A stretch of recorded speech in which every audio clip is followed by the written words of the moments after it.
বর্তমান বিজ্ঞান একটা কথা বলছে, পশ্চিমা বিশ্বের সবাই যারা ব্রেন নিয়ে গবেষণা করে, কি নিয়ে, ব্রেন নিয়ে যারা গবেষণা করে, তারা একটা কথা বলছে, ছোট বাচ্চাদেরকে যত আপনি পজিটিভ কথা বলবেন, মানে ইতিবাচক কথা বলবেন, এরা তত পজিটিভ মাইন্ডেড হবে।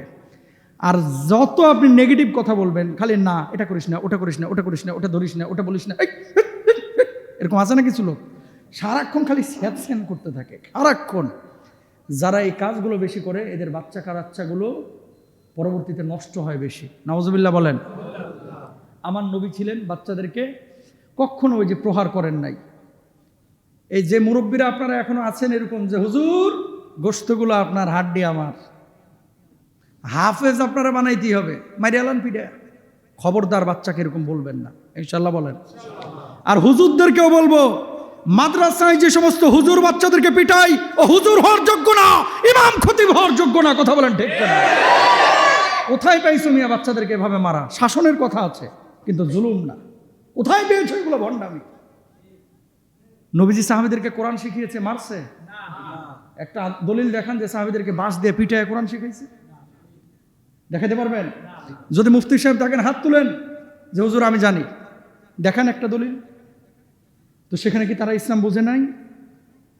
জিবরিল আমিন যখন নবীজির উপরে কোরআন নাজিল করলেন, কোরআন আসা যখন শুরু হলো, বুকের সাথে বুক মিলে নবীজি বলছে, মানা বেকারি, আমি পড়তে পারি না। আবার আলতো করে ধরলেন, পড়ো। আবার আলতো করে ধরলেন, পড়ো। একবার না, দুইবার না, চারবার, পাঁচবার, সাতবার। নবীজির তারপর থরথর করে কাঁপুনি শুরু হয়ে গেছে, গায়ে জ্বর চলে এসেছে। কোরআন তো এভাবে নাজিল শুরু হয়েছে।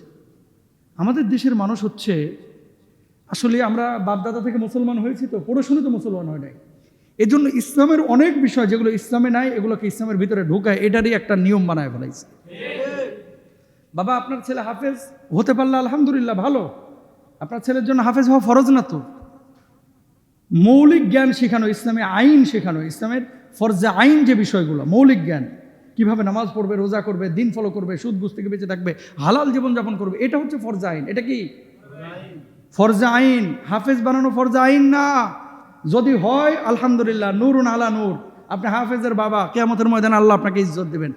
না হয় পেরেশানির কিছু নাই তো, ওরা নিয়ে এসে আপনি আলিয়া মাদ্রাসায় দেন, কমি মাদ্রাসায় দেন, অন্য জায়গায় দেন, বা স্কুলে পড়াইলেও প্রতিদিন আপনি মাদ্রাসার সাথে তাল্লুকাত রাখেন। হুজুর হাড্ডি আপনার, গোশত আমার, এই গোশত আপনার, হাড্ডি আমার, এই সমস্ত কথা আগের যুগে মানুষ না বুঝা বলছে। আমার বাবা বলে আসছিল, আমার বাবা বলে আসছিল ছোটবেলায়, কিন্তু এই কথা এখন বলা যাবে না, কারণ এখনকার বাচ্চারা অনেক সফট। মোবাইল আপনি বুঝেন কি, কদ্দুর বুঝেন? ওদের হাতে দিয়ে দেখেন। এটাকে আপনি স্কুলে শিখাইছেন? কথা বলে না। যে কথাগুলো বলতেছি এগুলো কিন্তু আমার কথা বলতেছি না। বিশ্ব চলছে এক গতিতে, বাংলাদেশ চলছে আর এক গতিতে। কথা বলেন না কেন? এই যে আইফোনটা, এই ফোনটা ওরে দেন, দেখবেন যে ও অনেক কিছু বুঝে, আপনি বুঝেন না। চাচারে দিলে চাচা খালি লারবো, এটা হলুদ সাদা, আর ফোন আসলে খালি কচ করছে, কই নীলটা কোনটা, টিপ মারে আর ধরে, আর লালটা কাটিয়া ফোনটা ইয়া করে দেয়, রেখে দেয়, মানে লালটা দিয়ে কাটে, সবুজটা দিয়ে ধরে, এই থিম ছাড়া আর কিচ্ছু জানে না। আর ওদেরকে দেন কত কি বাইর করে ফেলে। মানেটা কি? আপনি কি ওদেরকে স্কুলে শিখাইছেন? খুব চিন্তা করবেন বিষয়টা। এই জিনিসগুলো ওরা শিখছে কিভাবে? নিজে নিজে টিপে টিপে কিন্তু শিখে ফেলাইছে। তার মানে কি, যারা এটা নিজে শিখতে পারে তাদের ভিতরে ক্রিয়েটিভিটি আছে, অনেক জিনিস ওরা বুঝে যেটা আপনি বুঝেন না। তার মানে কি, আল্লাহ তাআলা তাদের মেধাটাকে ওইভাবেই কিন্তু এখন তৈরি করে দিয়েছেন। ওদেরকে যদি ওইভাবে গাইড করতে পারেন, এই ছেলেগুলোই ইরানের ওই আয়াতুল্লাহ খামেনির মতো বিশ্বকে লিড করবে। কথা বলেন ঠিক? কিন্তু আমরা পারতেছি না সেটা, এটা আমরা পারতেছি না। গোটা ব্রিটেন আমেরিকায় আর বই নাই, কিন্তু এখন বই দিয়ে পড়ায় না বাচ্চাদেরকে, তারা এখন সফটওয়্যার দেয়, অ্যাপস দেয়, ডিজিটাল করে পড়াচ্ছে। ওই দেশগুলোতে বাচ্চা কাচ্চারা স্কুলে যাওয়ার জন্য পাগল, আর আমাদের বাচ্চাদেরকে এখনো লাঠি দিয়ে পিটাইতে নিতে হয়। কথা বলেন না কেন? এই যে আমার বাচ্চাদেরকে লন্ডনে ভর্তি করছিলাম না, সকালবেলা ওইটা পাগল করে ফেলায়, কখন স্কুলে যাব, কখন মাদ্রাসায় যাব।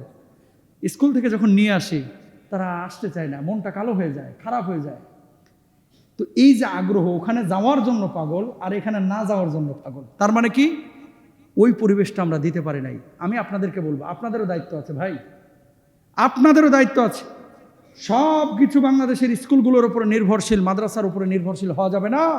বাচ্চাদের প্রথম ইনস্টিটিউট হচ্ছে আপনার পরিবার, আপনার পরিবার, আপনার পরিবার। 50% জিনিস বাবার থেকে আর মার থেকে শিখে। আপনি যদি মুখ খারাপ করেন কারোকে, আপনার ছেলেটা ওই মুখ খারাপ শিখবে।